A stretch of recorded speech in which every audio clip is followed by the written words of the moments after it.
The wind whistled through the bones of the old stone tower, its hollow eye sockets staring out over Red Hollow Ridge. Ivy strangled its crumbling walls, and the roof had long since caved in, letting rain and moonlight pour through in equal measure. To everyone in the small mountain town of Alder Creek, the tower was a lost cause, just another ruin on the edge of nowhere. Everyone but Clara Monroe. At 31, Clara had spent the last 5 years rebuilding her life after her parents' sudden deaths. Before we jump back in, tell us where you're tuning in from. And if this story touches you, make sure you're subscribed, because tomorrow I've saved something extra special for you. She'd moved from Denver to the mountains with little more than an old pickup, a cat named Juniper, and a stubborn dream to live simply. Most folks in town called her Mountain Woman, half teasing, half admiring. She fixed things, mended roofs, patched clothes, and sold herbal tinctures made from wildflowers she foraged along the ridges.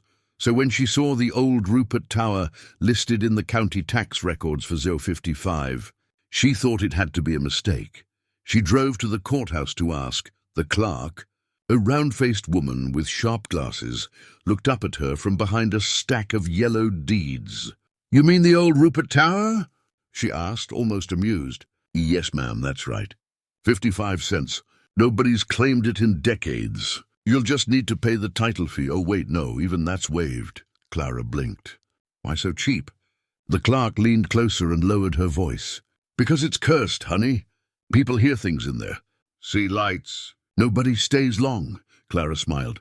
"Guess I'll be the first to try." By noon that same day, she walked out with a brittle deed in her hand and a new address, 55 Rupert Tower Lane. Red Hollow Ridge. Clara's cat, Juniper, sat in the passenger seat as the pickup bumped along the gravel road that led to the tower. She was a small grey tabby with emerald eyes and an attitude far bigger than her size. When they reached the ridge, Clara stepped out, boots crunching against the frost. The tower looked even more desolate up close, its stones blackened by time. A single iron door hung crooked, half-rusted away. "Well, Juniper," she murmured, "we've seen worse." Juniper leapt down, tail flicking. She prowled through the weeds, vanishing beneath a half-fallen arch. Clara followed, ducking beneath a sagging beam. Inside, it smelled of moss, rain, and something metallic, old like forgotten coins. The floor was layered in dust and bird nests, and sunlight speared through the broken roof. In the corner, a spiral staircase twisted upward, half of its steps missing. Clara sighed. 55 cents and a lot of elbow grease. Still, something about the place tugged at her. She set down her pack, rolled up her sleeves, and began clearing debris. The tower's main chamber was circular, with a fireplace carved from mountain rock. She imagined patching the walls, adding a small wood stove, maybe even turning the top floor into a studio where she could paint again, something she hadn't done since her parents' passing. Hours passed, and soon the fading sunlight stretched long shadows across the cracked floor. Juniper had vanished somewhere into the rubble. "Junie," Clara called, dusting off her hands. "Dinner time, girl." No answer, only the sigh of wind through the high windows. Then she heard it, a faint scratching sound. Metal on stone. She followed the noise to the far wall where the mortar had crumbled into powder. Juniper's paw poked out from behind a loose stone, claws scraping. "Junie, what have you got there?" Clara crouched and pulled at the stone. It resisted, then gave way with a deep groan. Behind it, a narrow crevice opened, dark and cold. Juniper darted back, fur puffed. Clara shined her flashlight into the gap. Something gleamed. At first she thought it was glass, but when she reached in and brushed away the cobwebs, she felt the cool weight of metal, a small chest, no bigger than a loaf of bread, bound with iron straps. Her heart began to race. The lock was rusted shut. She dragged the chest into the light, pried at the latch with her pocket knife, and after a few stubborn minutes, it snapped open. Inside lay a bundle wrapped in oilcloth, along with several crumbling pages of parchment. She unwrapped the cloth carefully. A strange glimmer spilled out, gold coins, old and heavy, stamped with unfamiliar symbols. But beneath them was something else, a pendant made of sapphire and gold. shaped like a tower beneath a mountain sun. Clara stared. "Where did you find this, Junie?" she whispered. Juniper only purred, curling around the chest as if guarding it. By nightfall, Clara had moved her sleeping bag into the tower and lit a fire in the old hearth. The golden pendant lay on the stone floor beside her, glowing faintly in the firelight. She turned it over and noticed a tiny engraving on the back. "To those who remember what was lost." Something about those words sent a shiver down her spine. She studied the parchment pages next. They were brittle, written in flowing ink, half English, half something older. The legible parts mentioned the guardian, the heir, and the treasure beneath the hollow. Beneath the hollow. She frowned. The tower was built over a hollow ridge, an old system of caves once used by miners in the 1800s. Could the chest be part of something bigger? Clara tucked the pendant into her jacket pocket and stared into the fire. She thought of her parents, her father's obsession with history, her mother's quiet belief in destiny. Maybe fate had brought her here for a reason. Outside, the wind howled through the cracks, carrying what sounded like a faint whistle. Or was it a voice? Juniper's ears twitched. She lifted her head, eyes fixed on the dark staircase. Clara turned, her pulse quickening. The top of the stairs disappeared into blackness, and from up there came a faint clinking, like metal shifting against stone. She stood slowly. "Hello?" No answer. She took her flashlight and began climbing, one creaking step at a time. Dust rained down from the ceiling. The beam of light swept over tattered wallpaper and skeletal rafters. Then she saw it, a door, half-rotted, set into the stone near the top landing. She hadn't noticed it before. The metal latch hung loose. She pushed it open. A gust of cold air hit her face, carrying the scent of earth and something metallic. Again, that strange smell. Inside, the small circular room looked untouched for decades. A single iron table stood in the center, draped in rotted fabric, and on the table sat another box. This one was carved from black wood, sealed with wax. She hesitated, suddenly unsure. "What are you leading me into, Junie?" Juniper brushed against her leg, tail flicking as if to say, "Go on." Clara took a breath, stepped forward, and touched the box. The wax bore the same tower and sun symbol as the pendant. When she broke the seal, the box creaked open, and a faint golden light spilled out. Inside lay a book, bound in thick leather, its pages shimmering faintly as if laced with threads of gold. On the first page, written in elegant script, were the words, "The legacy of Rupert Tower, to the rightful finder, the heir of the ridge." Clara froze. The heir of the ridge? Her father had once mentioned the Rupert family, wealthy miners who vanished. Mysteriously, after a cave collapse in the 1800s, rumors claimed their fortune was lost somewhere beneath red hollow. She turned the next page. A map unfolded, drawn in ink that glittered faintly in the firelight. It showed the tower, the ridge, and a series of tunnels leading to something marked with a star. Juniper leapt onto the table, pawing at the edge of the map. Clara smiled faintly. "You really did find something, didn't you?" She looked back toward the stairway. Down below, the fire still flickered in the hearth, but now its light seemed dimmer, swallowed by the growing night outside. She glanced once more at the pendant, the map, the book. Whatever lay beneath the ridge had waited more than a century. Tomorrow, she'd start digging, and maybe, just maybe, she'd discover why fate had led her, and her clever cat, to a ruined tower worth more than gold. The morning sun crept over the peaks, setting the frost on the ridge aglow. Clara Monroe stood outside the tower's ruined doorway, mug of coffee in hand, her mind still racing from the discoveries of the night before, the small chest of coins, the sapphire pendant, and most of all, the gold-threaded book. All of it felt like something out of a dream. Yet there they sat, on the old wooden table she'd salvaged from the tower's debris, gleaming in the pale light. Juniper, her grey cat, pawed lazily at the edge of the map spread before them. Clara had weighed the possibility that all this was some elaborate hoax, but no. The parchment was ancient, its ink faded, the wax seal genuine, And that symbol, the tower beneath the sun, appeared again and again. She traced the map's lines with her fingertip. The sketch showed the tower sitting above a labyrinth of tunnels, branching deep under Red Hollow Ridge. A narrow shaft, drawn like a thin scar beneath the tower, led to a chamber marked by a small five-pointed star. That, she guessed, was where the treasure, whatever it truly was, waited. But she had no clue how to reach it. "Guess we'll have to find out the old-fashioned way," she murmured. Juniper's tail flicked in approval. By midday, Clara had cleared the lower floor of rubble. Behind the fireplace, hidden under a layer of soot and loose stones, she noticed something odd. A faint seam in the floor, perfectly circular, like a trap door. She crouched, tapping it with the handle of her hammer. The sound was hollow. Her pulse jumped.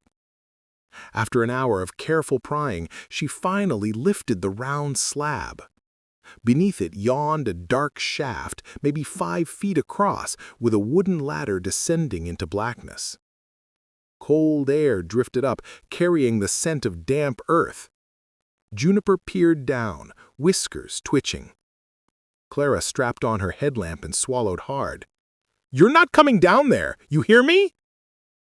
Juniper gave her a look that clearly said, "You can't stop me." Clara tied a rope around her waist and began climbing down. The wooden rungs creaked, brittle with age. Her light bounced off slick stone walls as she descended, her breath loud in the silence. At the bottom, maybe 20 feet down, she stepped into a narrow tunnel.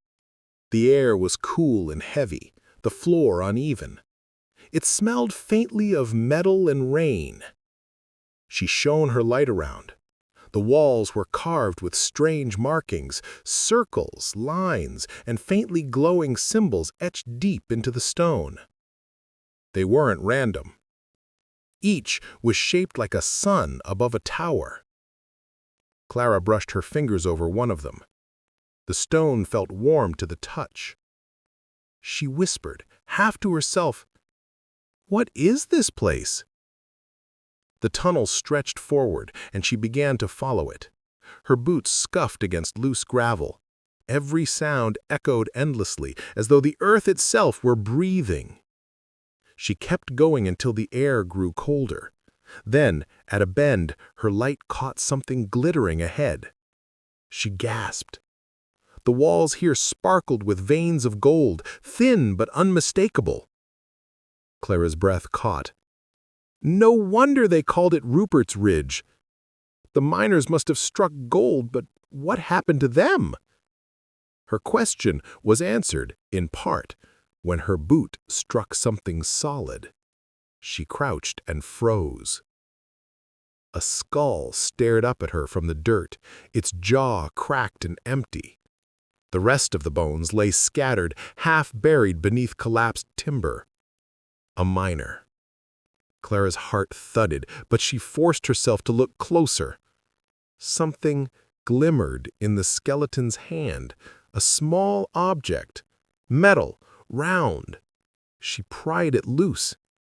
It was a golden compass, beautifully engraved with the same tower and sun symbol. The glass face, though fogged with age, still shimmered faintly. As she tilted it, the needle spun, not north, but toward the deeper tunnel. "Okay?" she whispered, staring at the compass. "So that's where you want me to go." She pocketed it and pressed on. Back above ground, the sun dipped low as Clara finally emerged from the shaft, dirty and trembling from hours below. Juniper was waiting at the top, meowing insistently. "Yeah, I'm fine, but you won't believe what's down there." She cleaned off the compass and placed it beside the pendant. When she brought the two close, the pendant gave off a faint, pulsing light. Her eyes widened. The compass needle jerked again, pointing directly toward the fireplace where she'd found the trapdoor. Juniper hissed softly, fur bristling. Then, faintly, from below the tower came a metallic clang, like something shifting in the darkness. She froze, holding her breath. The sound came again, followed by a low, echoing hum. She grabbed her flashlight and peered into the open shaft. The light beam cut into the blackness, but all she could see were swirling motes of dust. And yet, the humming continued. That night, Clara couldn't sleep. She sat by the fire with Juniper curled against her legs, the pendant glimmering faintly on the table beside the golden compass. She read more from the strange book she'd found. The old ink was hard to decipher, but one passage stood out. When the guardian awakens, the heir must choose, protect the legacy or let it be buried forever. The tower remembers. She ran her hand through her hair. Guardian? What does that even mean? Juniper blinked up at her, eyes reflecting the firelight like twin embers. Then, softly, came a scratch at the tower door. She stiffened. Juniper's ears shot up. No one lived high up the ridge. No one came here. She grabbed her flashlight, heart hammering, and stepped carefully toward the door. The scratching stopped. For a long moment, only the wind moved. Then, 3 slow knocks. Clara swallowed hard and pulled the door open. The night air rushed in, cold and sharp, but there was no one outside. Only the whisper of the pine trees and the glitter of frost under the moonlight. She exhaled shakily and started to close the door, when her light caught something lying on the ground. A note. It was folded neatly and pinned under a smooth stone. The paper was old, its edges singed. She picked it up, her fingers trembling. Inside, in the same elegant handwriting as the book, were 6 words. Do not dig beneath the star. The next morning, Clara sat at her small camp stove staring at the note again. Someone had been up here, someone who knew about the tunnels. But how? She thought about going back to town, maybe asking at the library, seeing what records remained about the Rupert family. But her gut told her that whatever this was, it wouldn't be found in any public archive. And that humming sound from the night before still echoed faintly in her head. She packed her tools, tied her hair back, and opened the trap door again. Juniper meowed in protest, pacing at the edge. Stay here, okay? If I'm not back in an hour... Juniper yowled, cutting her off. She smiled grimly. Right, I'll be careful. She descended once more, this time following the compass deeper into the tunnels. The air grew colder with every step. Her light flickered against the stone, catching glimpses of long-forgotten rails, remnants of an old minecart system.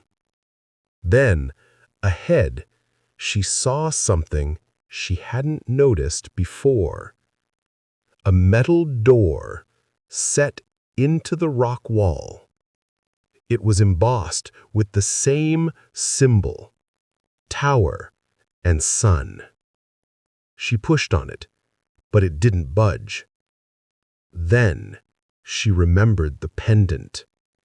When she pressed it to the door, the symbol on both began to glow, and with a deep, grinding sound, the door slid open. Telling and preparing the story took us a lot of time, so if you are enjoying it, subscribe to our channel. It means a lot to us. Now, back to the story. Beyond it lay a vast cavern. Stalactites glittered like glass, and in the center stood a massive stone pedestal carved with the same markings as the book. On it rested an object wrapped in black cloth. Clara stepped closer, heart pounding. When she reached out and pulled back the cloth, her breath caught. It wasn't gold, it wasn't jewels. It was a crown. Ancient, gleaming, its rim encrusted with rubies and sapphires. And inside, faint words were engraved. To the rightful heir of the hollow. She lifted it carefully. It was lighter than she expected, humming faintly with warmth. Suddenly, the ground trembled. Dust fell from the ceiling. A deep rumble echoed through the cavern. She stumbled back, clutching the crown. Something was moving in the shadows behind her. Something massive. Then she heard it again. That humming sound, now louder, rhythmic, alive. From the darkness, a voice, a whisper like stone scraping against stone rose around her. The heir has returned. The guardian wakes. Clara spun around, flashlight trembling in her hand, but all she saw were two golden lights, like eyes blinking open in the dark. Juniper, far above in the tower, yowled in terror. The sound filled the... Two golden lights glowed from the shadows ahead, too steady, too knowing to be reflections. Then came a low, grinding breath. Deep and ancient, the heir has come, the voice murmured again, echoing through the stone. The tower remembers. The hollow remembers. Clara's flashlight flickered. The beam caught fragments of movement, a shape unfolding from the darkness. It was massive, forged of stone and gold. A statue but alive, its joints cracking like breaking rock. Its head nearly brushed the cavern ceiling, and its chest was engraved with the same tower and sun symbol that appeared everywhere. Her mouth went dry. "Guardian?" she whispered. The stone giant's eyes flared brighter. "The heir bears the mark," it said. "The pendant calls, and the crown awakens." She took an unsteady step backward. "I don't know what you're talking about. I just found this place." "You are blood of Rupert," the guardian rumbled, the line unbroken. "The tower kept watch, waiting for your return." Clara's thoughts spun. Her father, he'd spent years researching mining settlements, even the Rupert family. Could that have been more than curiosity? The guardian lowered its head slightly, the light from its eyes dimming. "Do you seek the treasure?" She hesitated. I guess I do, but not for greed. I just want to understand why it was hidden." "Then you must choose," the guardian said. "To claim it is to bind yourself to the hollow. To refuse is to let the mountains sleep." The ground trembled again, the air growing dense.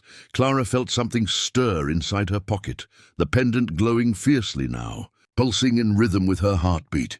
The guardian's voice softened. "Though its sound still carried the weight of centuries, the crown is not gold to spend, heir. It is memory. It holds the story of those who built this place and those who were betrayed." Betrayed? The guardian lifted a hand and pointed toward the far wall of the cavern. The rock shimmered, then slowly transformed into an image, a vision etched in light. Clara saw a group of miners deep underground, their faces dirty but proud. They worked with lanterns, uncovering veins of gold so rich the walls gleamed like sunrise. At their center stood a man, tall, bearded, wearing the same crown now in Clara's hands. He smiled as he placed the crown on a stone altar, the same pedestal where Clara had found it. But then the image shifted. The tunnel ceiling cracked. Water poured in. Screams echoed as the earth swallowed them whole. The man in the crown turned toward the light, his face suddenly familiar. Clara's breath caught. It was her great-great-grandfather, Henry Rupert Monroe, a name her father had mentioned only once. Saying the family fortune had vanished after the mine collapse, the crown fell from his hands as the mountain sealed itself shut. The image faded. Clara stood in stunned silence. "So, this was real," she whispered. "My family. They were the Ruperts." "Your father forgot the legacy," said the guardian. He turned away from the hollow's call.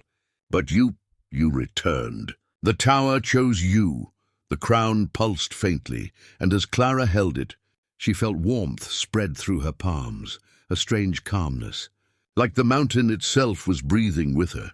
She looked up at the Guardian. If this treasure is memory, then where's the rest of it? The one worth 7 million? The gold is below, it said, its eyes dimming. But gold is the curse, not the gift. The miners perished because of greed. The true legacy lies not in metal, but in what the mountain protects. Clara frowned. And what's that? The heart of the ridge, the Guardian whispered. A power that preserves life, hidden where no man should walk. Before she could speak, the ground shook again, harder this time. A deep crack split the cavern floor. The Guardian's eyes flared. The curse stirs. You must leave now. The ceiling began to crumble. Clara threw the crown into her pack and sprinted toward the tunnel, rocks crashing behind her. She climbed the ladder as dust and echoes filled the shaft, her lungs burning. When she emerged into the tower's main room, Juniper darted forward, meowing frantically. Yeah, I'm okay, Clara coughed, slamming the trapdoor shut. A final boom echoed below, and then silence. Hours later, she sat beside the fire, staring at the crown on her lap. The metal still pulsed faintly with warmth. She replayed the Guardian's words, the line unbroken. The treasure that preserves life. What did it mean? She pulled the book closer, flipping to the back pages. There, faint lines of text glowed under the firelight. The heart of the ridge sleeps beneath the crown's seal. When greed breaks it, the mountain will bleed. But when truth claims it, life will rise again. She traced the letters slowly. Life will rise again. Juniper's ears twitched. Clara smiled faintly. You found this, didn't you? Maybe that's what we're meant to do, not take, but heal. Her words were cut short by a sudden knock at the door, not soft this time. 3 sharp raps. She froze. Who's there? No answer. She grabbed her flashlight, edged closer, and opened the door just a crack. A man stood there, mid-40s, wearing a wool coat and carrying a lantern. His hair was dark, streaked with grey, and his eyes flickered with recognition when he saw her. Clara Monroe, he asked quietly. She blinked. Yes, do I know you? I'm Elias Ward, he said, historian with the Colorado Heritage Commission. You shouldn't be here. Her pulse quickened. Excuse me? He stepped inside, closing the door behind him. That tower you bought? It's not just an old ruin. It's a sealed historical site. My team's been monitoring this ridge for years. You've activated something that was meant to stay buried. How do you know about that? Elias hesitated, then said, because your father worked with us. Before he disappeared, Clara's world tilted. My father disappeared. He died in an accident. Elias shook his head slowly. That's what you were told. But it wasn't an accident. He vanished up here, searching for this tower. Juniper hissed softly from the corner. Clara's voice wavered. You're saying my father was here before me? Yes, Elias said grimly. And whatever he woke up down there, it's not finished. He glanced toward the trapdoor. That humming you've been hearing? It's spreading through the ridge. If we don't contain it, the entire valley could collapse. Clara stared at him, stunned. So what do we do? Elias looked at the crown resting on the table. That crown is the key. But only someone of Rupert blood can seal the mountain again. She met his eyes. Then tell me how. He hesitated, then opened his satchel and pulled out an old photo. Her father standing beside the very same tower. Holding the same pendant, he found part of the truth, Elias said softly. But not all of it. The treasure your cat uncovered isn't the gold. It's the power to awaken or to heal the ridge. Clara's mind whirled. And if I don't seal it? Elias's expression darkened. Then the mountain dies and takes everything with it. That night Clara couldn't sleep. She sat by the fire again, the crown before her. The note still folded beside it, do not dig beneath the star. But now she knew what it meant. The star on the map wasn't treasure. It was the heart of the ridge. The warning wasn't about greed, it was about balance. Juniper hopped onto her lap, purring softly. Clara whispered, Tomorrow we go back down. As dawn broke, she and Elias descended the shaft together, their lights cutting through the dark. The tremors had stopped for now, but the air pulsed faintly, alive. They reached the pedestal again. The crown's glow intensified. Elias pointed to a round indentation at its center.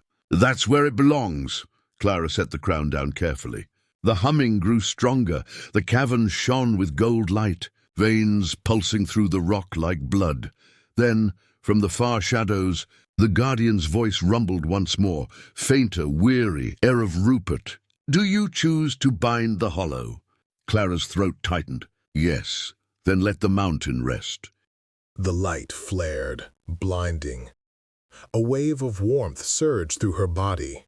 Memories of miners laughing, children running through the valley, her father's smile. And then, silence. When she opened her eyes, the crown had vanished. Only the pendant remained, its glow dim but peaceful. Elias exhaled, eyes wide. "You did it. You sealed it." Clara smiled weakly. "No, we did. Juniper found it. The tower remembered." They climbed back to the surface, the first rays of sunlight spilling over the ridge. For the first time, the old tower didn't look haunted. It looked alive.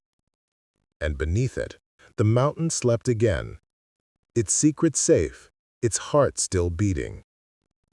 The morning after the sealing, a pale gold light spilled through the tower's broken windows. The air outside smelled cleaner, freer, like the mountain had exhaled. Clara Monroe stood at the doorway with a thermos of coffee, watching mist curl through the valley. For the first time since she'd bought the tower for 55 cents, she felt peace. Elias Ward had camped just down the ridge, promising to contact his team once he confirmed that the tremors had stopped. But Clara couldn't rest. Something still lingered in the air, a faint vibration, a low pulse she could almost feel beneath her skin. Juniper prowled around the hearth, tail flicking. The cat had been restless all morning, sniffing the edges of the fireplace, occasionally meowing toward the walls like she heard whispers Clara couldn't. "You feel it too, don't you, Clara?" murmured. "The tower's not done yet." After breakfast, she began cleaning the upper floors again. The air was still dusty but warmer now, sunlight spilling through the cracks in the roof. She wanted to make the tower livable, turn it from a ruin into a home. When she moved a loose plank near the staircase landing, her hand brushed something smooth beneath the floorboards. She pried the board up. There, wrapped in oilcloth, was a small leather-bound journal, its pages worn but intact. Her father's handwriting. The world seemed to tilt. She sank to the floor and opened the cover. The first page read, "Rupert Tower, May 19th, 1999. If you're reading this, Clara, then I failed to finish what I started." Her breath caught. She read on. "The mountain's heartbeat is real. The Ruperts were never miners. They were guardians, chosen to protect the hollow's core. I thought sealing it would be simple, but the energy resists human hands. Only one born under the ridge's mark can balance it. That's you, Clara. You were born here, even if you don't remember." She closed the journal, tears stinging her eyes. Her father had been here all along, chasing the same mystery, trying to protect her. Juniper leapt onto her lap, purring softly. "I guess this is why fate dragged us back," Clara whispered. By midday, Elias returned, his face drawn but relieved. "The seismic readings are normal again," he said, stepping into the tower. "You did something right down there." Clara handed him the journal. "My father left this." Elias's brows lifted as he flipped through it. "I knew he was obsessed with Rupert Tower, but this changes everything." "There's more," Clara said, pointing to a later page. "If the crown disappears, the seal will weaken again in 30 days. The mountain's heart will begin to stir. To calm it, one must awaken the light above, the beacon in the tower.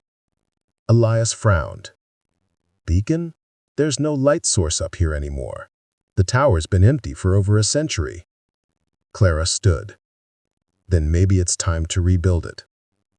They spent the next 2 days clearing debris and exploring the upper levels. Beneath the dust and broken rafters, they found evidence of what the tower once was, an old watchtower used to guide miners through storms and fog. But at the very top, Clara found something unexpected. Hidden behind a wall of rotted boards was a copper mechanism, shaped like a great lantern. Its glass lenses were shattered, but the wiring, old and intricate, was still intact. Elias whistled softly. Well, I'll be damned. That's the beacon your father wrote about. It looks ancient, Clara said, wiping grime from the brass gears. But if we can get it working, it might stabilize the seal. Elias finished. Juniper meowed sharply, startling them both. She had leapt onto the base of the lantern, pawing at a small metal plate. Clara leaned closer and brushed away the dust. An inscription appeared. Light for the lost, power for the air. Clara exhaled slowly. So this is what he meant. That evening, the two worked by lantern light, repairing the beacon's mechanism. Elias handled the wiring, while Clara polished the corroded lenses.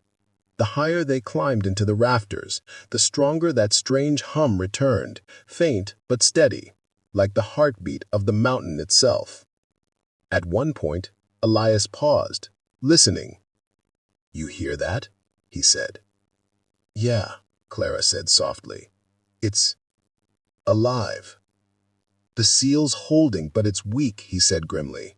If we don't get this working soon. He didn't finish. The tower shuddered beneath them, a low rumble echoing from deep underground. Clara tightened her grip on the beam. It's starting again. Juniper hissed from below, tail puffed. Elias yelled over the noise. Keep working. The beacon needs a power source. Clara looked around desperately. There's no generator. Then she remembered the pendant, the sapphire and gold charm she'd worn since the first night. She pulled it from her neck, and as soon as it touched the lantern's copper housing, it flared with blue light. The mechanism roared to life. Electricity. No, something older coursed through the tower. The broken glass lenses fused themselves whole. The gears spun, and a beam of white gold light shot upward into the night sky, cutting through the clouds like a sword. For a brief moment, the ridge glowed. The tremors ceased, and then all was silent again. When Clara and Elias descended the stairs, the air in the tower felt lighter, purified. The beacon above still pulsed faintly, a rhythmic glow like the mountain's slow breathing. Juniper trotted over, rubbing against Clara's boots. Elias exhaled. I think you did it. You reconnected the tower to the hollow's energy. Clara looked up at the glowing shaft of light filtering through the cracks in the ceiling. Maybe it's more than that. Maybe it's a bridge between the living and the lost. Elias tilted his head. What do you mean? She smiled faintly. The book said the crown was memory. Maybe this light is remembrance, keeping their souls alive. They stood in silence for a long while.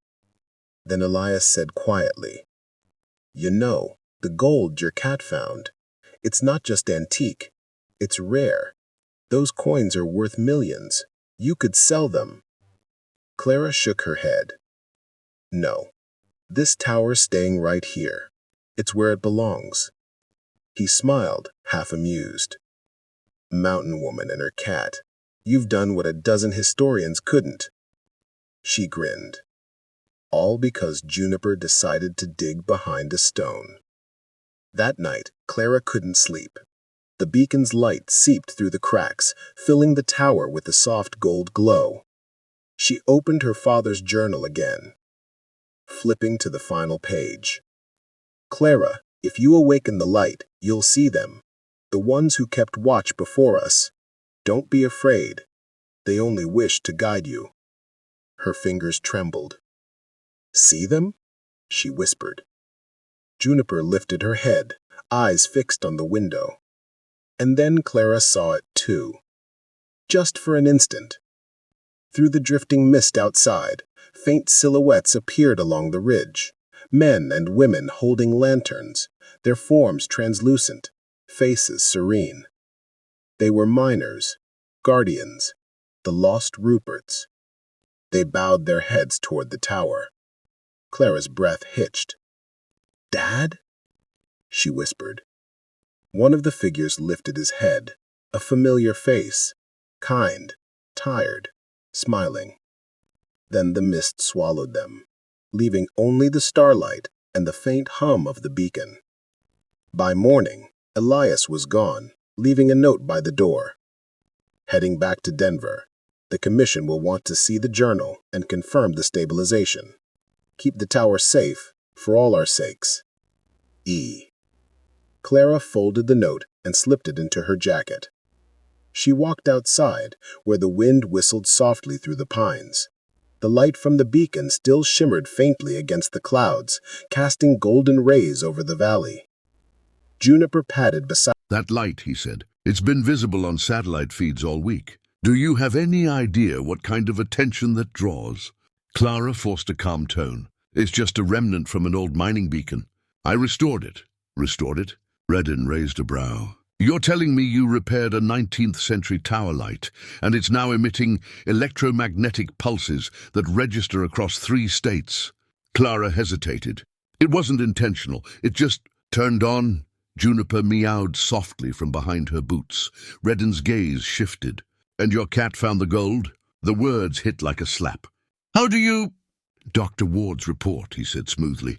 "You uncovered an artifact of significant historical and financial value. 7 million in estimated worth. But I'm less interested in the money, Miss Monroe. I want to know why the mountain reacted to your discovery."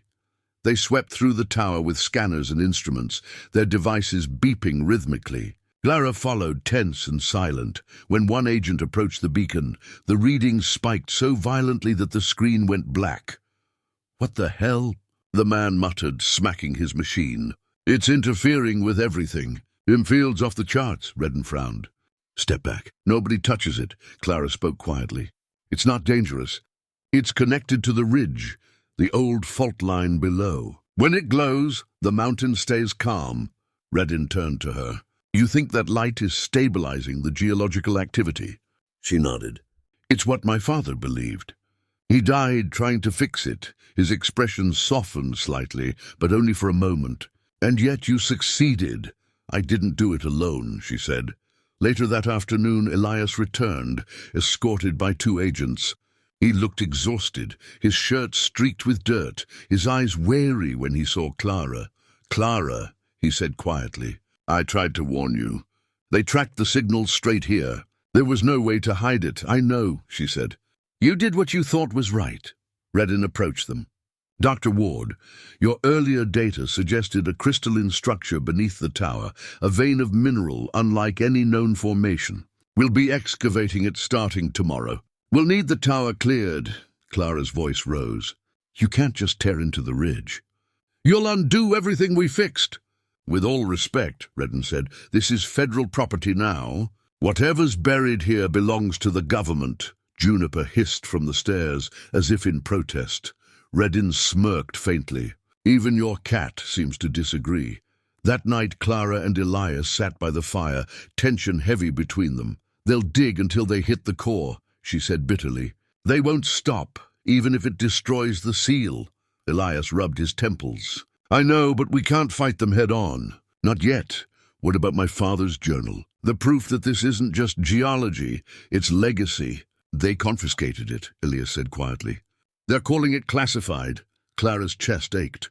"They're going to erase everything he worked for." He looked at her carefully. "Unless we stop them." The following morning, the excavation began. Redden's team set up drills and ground sensors at the base of the tower. The machines roared through the mountain air, shaking loose bits of stone. Clara watched from the top floor, fury and dread twisting inside her. Juniper pressed against the window, ears flattened, growling softly. Suddenly, the cat bolted down the stairs. "Juniper!" Clara ran after her. The cat darted through the open door and across the clearing, straight toward the largest drill. The ground trembled as the machine bit deeper into the earth. "Stop!" Clara screamed, waving at the workers. "Shut it down!" They hesitated, confused. Then the drill hit something hard, and the air exploded with light. A column of golden fire burst from the soil, blinding everyone within 50 feet. The machine melted in seconds, its metal curling like paper. Redin fell backward, shouting orders. "Get clear! Get clear!" Clara shielded her face. The ground beneath her cracked open, revealing the faint glimmer of blue crystal veins, pulsing, alive. Juniper stood frozen on the edge, eyes wide but unafraid. "Clara!" Elias yelled. "The seal, it's breaking." She knew it instantly. The hum she'd felt days ago now surged into a roar. The beacon above flickered wildly. Clara sprinted forward, grabbed Juniper and backed away as the light flared upward. In the chaos, she shouted at Redin, "You have to stop the dig! You're tearing through the mountain's core." He stared at her, face lit by the glow. "What is this?" "The heart of the ridge," she said. "And if it collapses, you'll take half the valley with it." For a moment, silence. Then Elias ran toward the tower. "We can reroute the energy through the beacon. Buy time." Clara followed him, Juniper in her arms. Inside, the air vibrated like a storm. Sparks flew from the beacon's base, each pulse stronger than the last. "Elias, what do I do?" she cried. "Your pendant," he shouted. "Use it again. Stabilize the current." Clara ripped the pendant from her neck, slammed it against the copper housing. The beacon flared white-hot, the hum crescendoed, and then, slowly, steadied. Outside, the golden fissure dimmed, the trembling subsided. When it was over, the clearing was scorched black. The drills lay twisted and silent. The agent stared at her in stunned disbelief. Redden approached slowly, ash dusting his uniform. "You just stopped it again." Clara was shaking. "Because I'm not supposed to break it. I'm supposed to protect it." That night, as the team retreated to regroup, Clara stood alone in the tower. The pendant glowed faintly in her palm. She whispered into the quiet. "You tried to warn them, Dad. They wouldn't listen." Juniper curled around her feet, eyes reflecting the gold light. Clara stared out the window toward the valley, where faint, glowing lines traced the ground like veins of light, spreading slowly outward. The mountain wasn't done revealing its secrets, and for the first time, Clara wondered if the treasure they'd found wasn't gold at all, but something far older, something alive. The next morning dawned silver and cold. Mist clung to the ridge, curling around the tower like ghostly ribbons. Clara Monroe barely slept, her dreams filled with shifting lights and echoes of voices that didn't belong to this world. When she finally stepped outside, the clearing looked transformed. The blackened soil from the night before had hardened into smooth, glass-like stone, and through that strange new surface pulsed faint blue veins, alive, glowing faintly in rhythm with her heartbeat. Juniper padded across the glassy ground, her paws leaving ripples of light that faded seconds later. Clara whispered, "It's growing." Heartbeat of the mountain, guiding them to hidden veins, secret tunnels, and energy-rich formations they hadn't dared explore before. Grace, though initially skeptical, had grown attuned to the rhythms as well.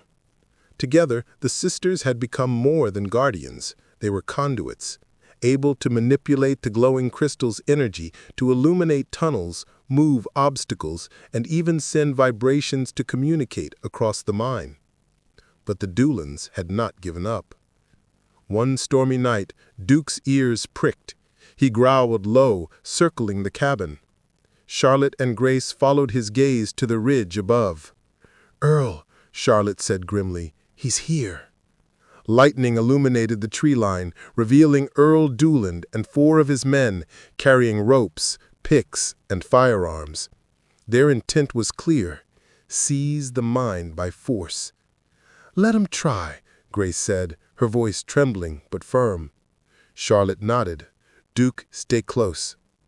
The sisters raced to the lower shaft, descending into the mine. The hum of the mountain grew louder with every step, as if anticipating the confrontation. Duke led, his glow illuminating the path, veins of electric blue stretching along the walls like living conduits. Earl's men had already reached the lower chamber, attempting to pry open sections of the glowing crystal formation. When Charlotte and Grace arrived, the blue light flared violently, casting the intruders in an eerie glow. "You're too late," Charlotte shouted. "Leave now or the mountain will stop you." Earl sneered. "We'll see about that." As he stepped forward, the ground beneath him trembled. The mountain responded to the intruders' greed and intent. Rocks shifted, dust fell from the ceiling, and the crystal veins pulsed faster, creating disorienting flashes of light. Grace took Charlotte's hand. "It's responding to us." Charlotte nodded. "We can channel it. Let's protect the heart." The sisters raised the shard high. Waves of pulsing blue light shot through the veins in the walls, overwhelming Earl and his men. The intruders screamed as the energy forced them backward.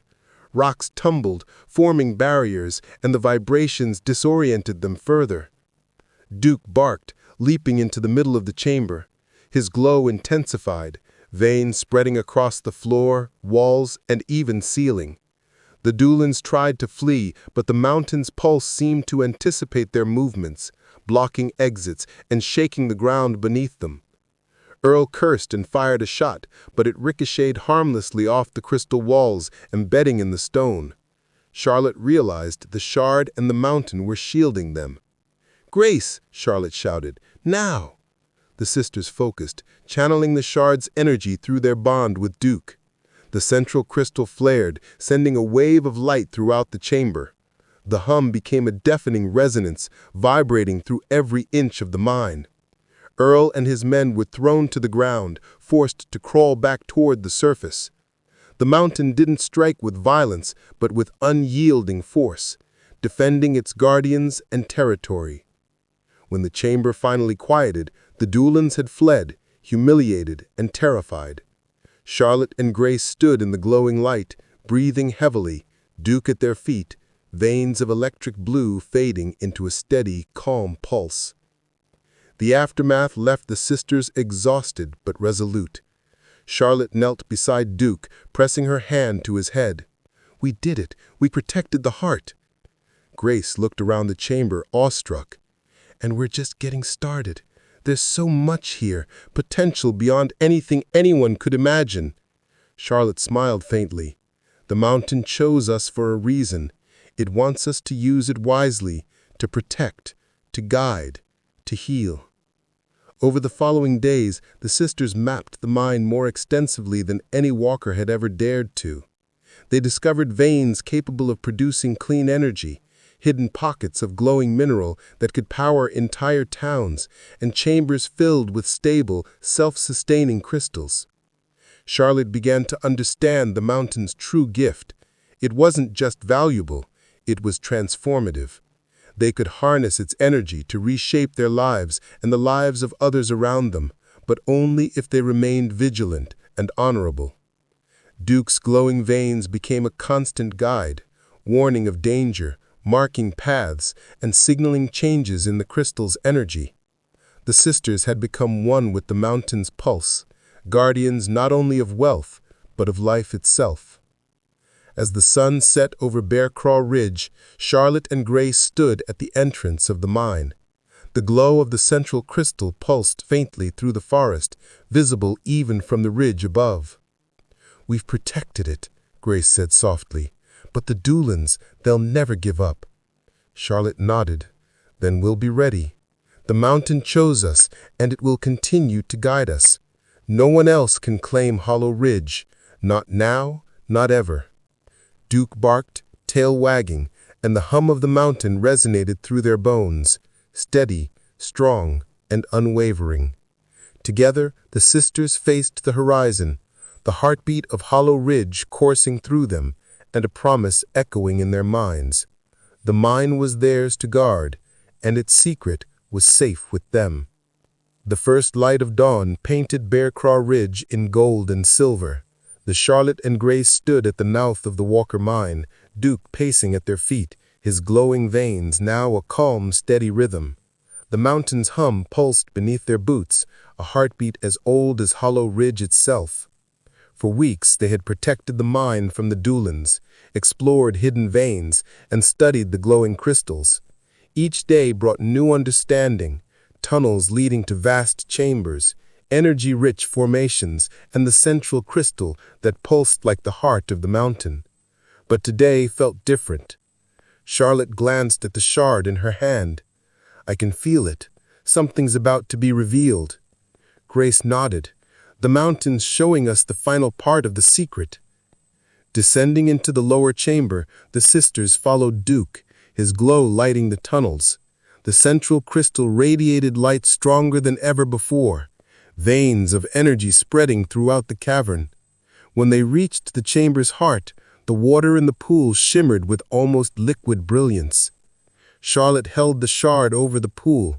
The glow surged, illuminating the hidden mineral veins, the intricate crystalline formations, and something else. A previously unseen section of the chamber wall had shifted, revealing a narrow tunnel carved into solid rock. Faint blue light emanated from within. "The mountain, it wants us to see this," Charlotte whispered. Grace took a tentative step forward. "Do you think we're ready?" Charlotte nodded.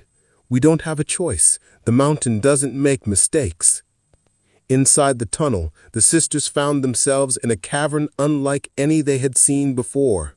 Walls and ceiling were covered with a crystalline lattice, glowing with a soft, pulsating blue light. The floor was embedded with veins of the same mineral, and the air thrummed with energy.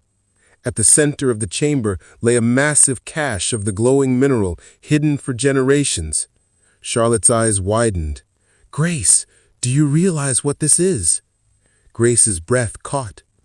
"All of this, the veins, the formations, it's worth millions, maybe $22 million? Charlotte nodded. "And more than money. Energy, light, power. This could change everything." Duke barked, circling the cache, his glow intensifying as if affirming their discovery. Charlotte placed the shard in a hollow within the central crystal formation.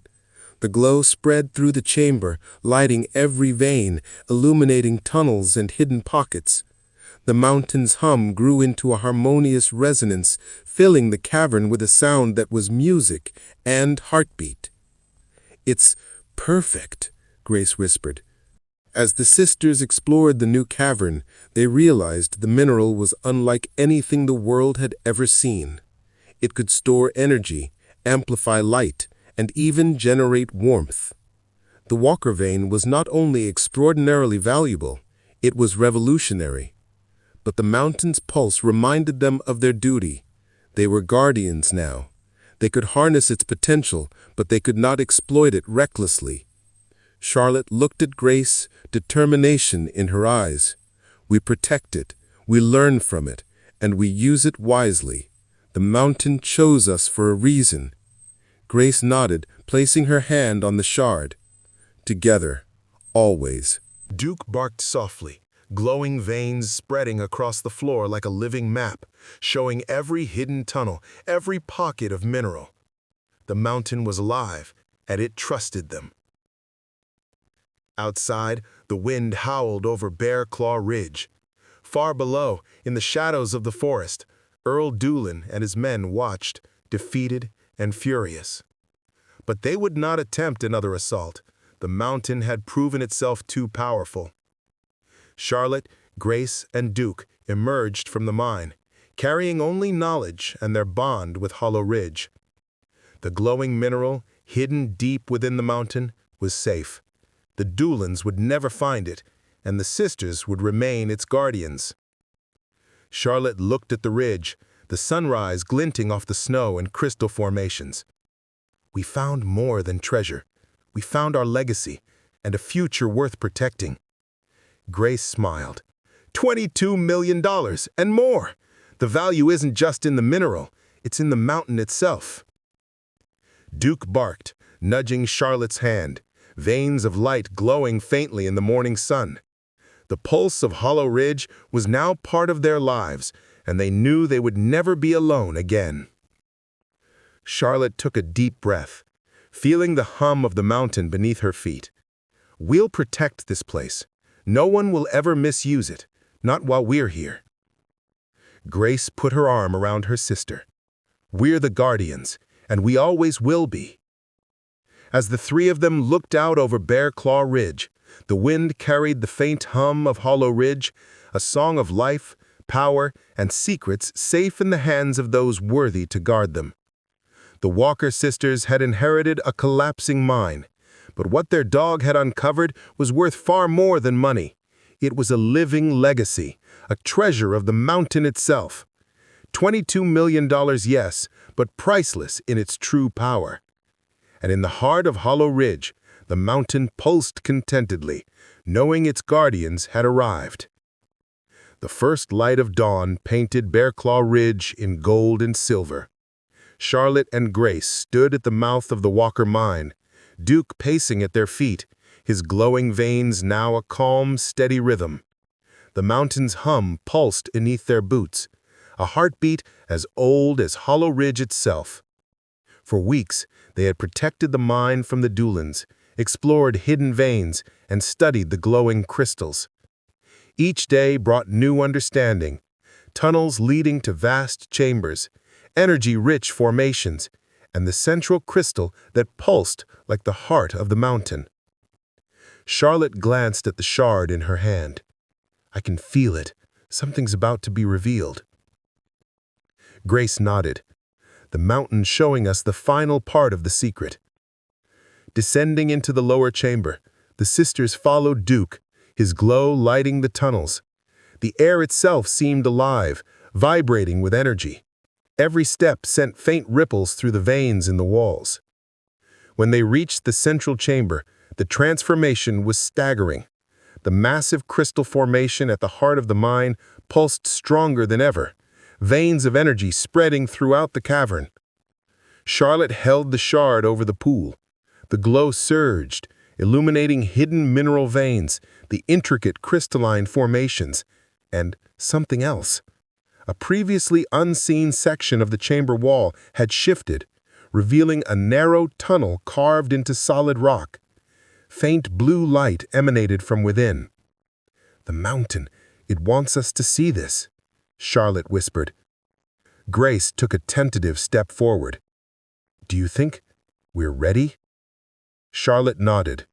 We don't have a choice. The mountain doesn't make mistakes. Inside the tunnel, the sisters discovered a cavern unlike any they had seen before. Walls and ceiling were covered in a crystalline lattice, glowing with a soft, pulsating blue light. The floor was embedded with veins of the same mineral, and the air thrummed with energy. At the center of the cavern lay a massive cache of the glowing mineral, hidden for generations. Charlotte's eyes widened. Grace, do you realize what this is? Grace's breath caught. All of this, the veins, the formations, it's worth millions, maybe $22 million? Charlotte nodded. And more than money. Energy, light, power. This could change everything. Duke barked, circling the cache, his glow intensifying as if affirming their discovery. Charlotte placed the shard in a hollow within the central crystal formation. The glow surged, illuminating hidden mineral veins, the intricate crystalline formations, and something else. A previously unseen section of the chamber wall had shifted, revealing a narrow tunnel carved into solid rock. Faint blue light emanated from within. The mountain, it wants us to see this, Charlotte whispered. Grace took a tentative step forward. Do you think we're ready? Charlotte nodded. We don't have a choice. The mountain doesn't make mistakes. Inside the tunnel, the sisters discovered a cavern unlike any they had seen before. Walls and ceiling were covered in a crystalline lattice, glowing with a soft, pulsating blue light. The floor was embedded with veins of the same mineral, and the air thrummed with energy. At the center of the cavern lay a massive cache of the glowing mineral, hidden for generations. Charlotte's eyes widened. "Grace, do you realize what this is?" Grace's breath caught. "All of this, the veins, the formations, it's worth millions. Maybe $22 million? Charlotte nodded. "And more than money. Energy, light, power. This could change everything." Duke barked, circling the cache, his glow intensifying as if affirming their discovery. Charlotte placed the shard in a hollow within the central crystal formation. The glow surged, illuminating hidden mineral veins, the intricate crystalline formations, and something else. A previously unseen section of the chamber wall had shifted, revealing a narrow tunnel carved into solid rock. Faint blue light emanated from within. "The mountain, it wants us to see this," Charlotte whispered. Grace took a tentative step forward. "Do you think we're ready?" Charlotte nodded. "We don't have a choice. The mountain doesn't make mistakes." Inside the tunnel, the sisters discovered a cavern unlike any they had seen before. Walls and ceiling were covered in a crystalline lattice, glowing with a soft, pulsating blue light. The floor was embedded with veins of the same mineral, and the air thrummed with energy. At the center of the cavern lay a massive cache of the glowing mineral, hidden for generations. Charlotte's eyes widened. "Grace, do you realize what this is?" Grace's breath caught. "All of this, the veins, the formations, it's worth millions. Maybe $22 million? Charlotte nodded. "And more than money. Energy, light, power. This could change everything." Duke barked, circling the cache, his glow intensifying as if affirming their discovery. Charlotte placed the shard in a hollow within the central crystal formation. The glow surged, illuminating hidden mineral veins, the intricate crystalline formations, and something else. A previously unseen section of the chamber wall had shifted, revealing a narrow tunnel carved into solid rock.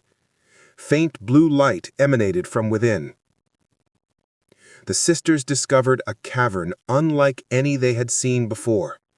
Walls and ceiling were covered in a crystalline lattice, glowing with a soft, pulsating blue light. The floor was embedded with veins of the same mineral, and the air thrummed with energy. At the center of the cavern lay a massive cache of the glowing mineral, hidden for generations. Charlotte's eyes widened. "Grace, do you realize what this is?" Grace's breath caught. "All of this, the veins, the formations, it's worth millions. Maybe $22 million? Charlotte nodded. "And more than money. Energy, light, power. This could change everything." Duke barked, circling the cache, his glow intensifying as if affirming their discovery. Charlotte placed the shard in a hollow within the central crystal formation. The glow surged, illuminating hidden mineral veins, the intricate crystalline formations, and something else. A previously unseen section of the chamber wall had shifted, revealing a narrow tunnel carved into solid rock. Faint blue light emanated from within. "The mountain, it wants us to see this," Charlotte whispered. Grace took a tentative step forward. "Do you think we're ready?" Charlotte nodded. "We don't have a choice. The mountain doesn't make mistakes." Inside the tunnel, the sisters discovered a cavern unlike any they had seen before. Walls and ceiling were covered in a crystalline lattice, glowing with a soft, pulsating blue light. The floor was embedded with veins of the same mineral, and the air thrummed with energy. At the center of the cavern lay a massive cache of the glowing mineral, hidden for generations. Charlotte's eyes widened. "Grace, do you realize what this is?" As night fell again, Clara couldn't sleep. She sat on the tower floor, clutching Juniper's collar, staring at the cold beacon. The mountain outside glowed faintly under moonlight, mist drifting low across the pines. It was quiet, until a soft scritch echoed near the stairwell. She looked up sharply. "Elias?" No response. Then she saw it, a faint, golden shimmer near the base of the beacon. It twisted, flickered, and formed the outline of a small creature, a cat. "Juniper?" she whispered. The ghostly form blinked slowly. Its eyes, soft orbs of light, met hers. "Are you real?"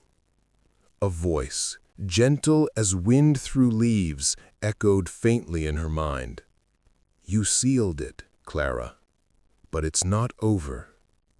Tears welled in her eyes. "I thought you were gone." "Not gone. Changed. The mountain spirit holds me now, and it holds you." Clara's breath caught. "Me?" "Your pendant. Look." She glanced down. The crystal in her pendant, once dull, now glowed faintly gold. A warmth pulsed through her chest, spreading through her veins like sunlight. For a moment, she felt as though her heartbeat was synchronized with something vast, the slow, steady rhythm of the mountain itself.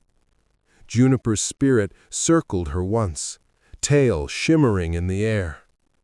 "The seal holds for now, but Redden, he's taken part of it with him." "What do you mean?" Clara asked aloud. "The energy that escaped during the breach. He took a shard of the core. If he tries to use it—" Juniper's form flickered. "It'll wake it again." Clara's heart dropped. "Then we have to stop him." "You are the last of your father's line, the key to the seal's bond. You must find the shard before it corrupts." "Where?" "Follow the pulse. You'll feel it." The spirit's glow dimmed. "Juniper, don't go yet." "I'll be near, always." And with that, the light faded, leaving only the soft hum of the beacon and the whisper of wind through the ruined tower.